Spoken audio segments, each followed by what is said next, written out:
Assalamualaikum warahmatullahi wabarakatuh. Halo teman-teman semuanya.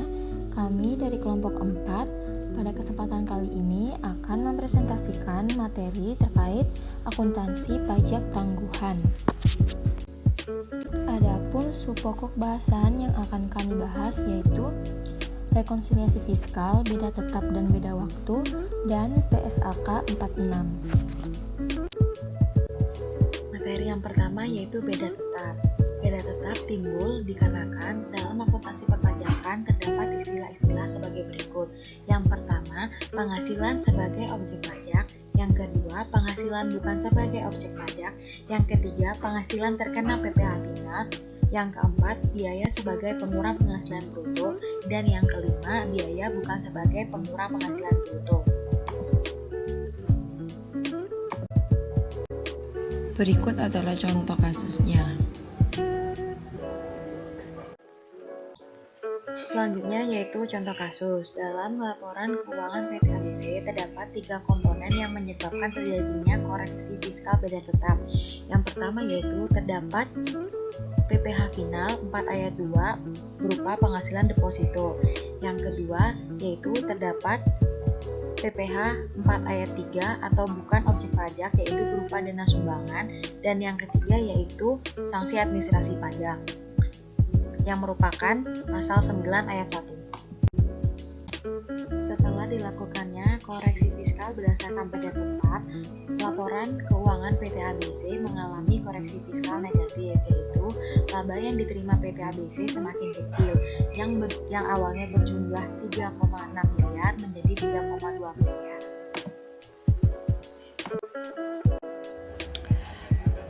Selanjutnya adalah materi beda waktu. Beda waktu terjadi karena adanya perbedaan pengakuan besarnya waktu secara akuntansi komersial dibandingkan secara fiskal.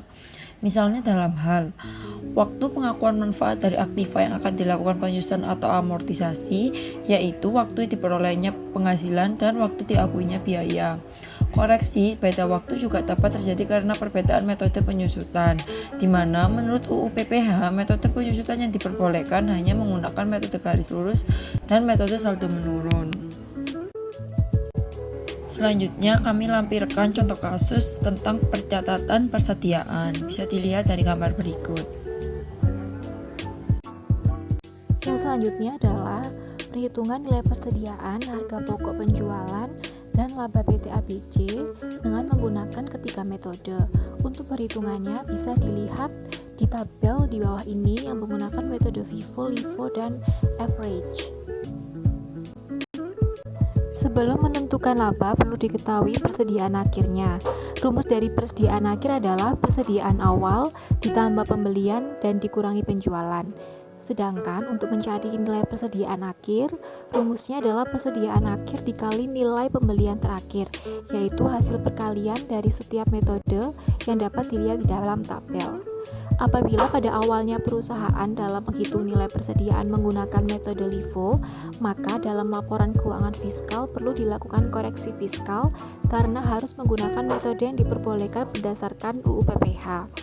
Sebagai contoh, berdasarkan perhitungan yang ada di tabel di atas, harga pokok yang diperoleh jika menggunakan LIFO adalah sebesar 44.500, sedangkan dengan metode LIFO sebesar 43.500, yang dengan demikian selisihnya sebesar 1.000 yang akan dilakukan koreksi fiskal. Kemudian ada PSAK 46.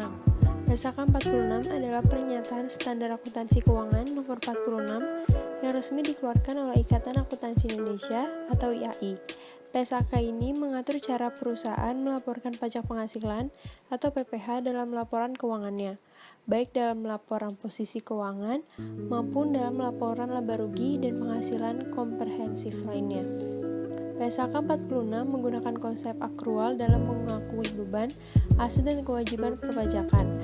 Akrual adalah cara dalam pembukaan yang menganggap biaya dan pendapatan bukan jumlah yang dibayarkan atau diterima saja, sehingga setiap penghasilan menurut akuntansi harus tetap memperhitungkan dampak pajak yang harus dibayar di masa mendatang maupun yang telah dibayar pada masa sekarang. Oleh karena itu, timbullah istilah aset dan pajak tangguhan. Selanjutnya pada PSAK 46 mengatur perlakuan akuntansi untuk pajak penghasilan tentang bagaimana konsekuensi pajak ini dan masa depan untuk hal-hal berikut ini.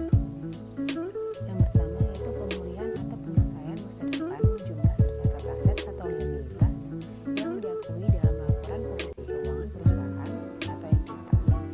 Yang kedua, transaksi dan peristiwa lain pada periode berjalan yang diakui dalam laporan keuangan entitas. Dan yang terakhir, pernyataan standar akuntansi keuangan ini mensyaratkan entitas untuk menyamakan cara menghitung konsekuensi pajak atas transaksi dan peristiwa lain dengan cara menghitung transaksi dan peristiwa lain. Selanjutnya, Persaka 46 diterapkan pada akuntansi pajak penghasilan yang mencakup seluruh pajak dalam negeri dan luar negeri yang didasarkan pada laba kena pajak. Dalam Persaka 46 dikenal istilah-istilah mengenai beban pajak, laba akuntansi, laba kena pajak, pajak penghasilan,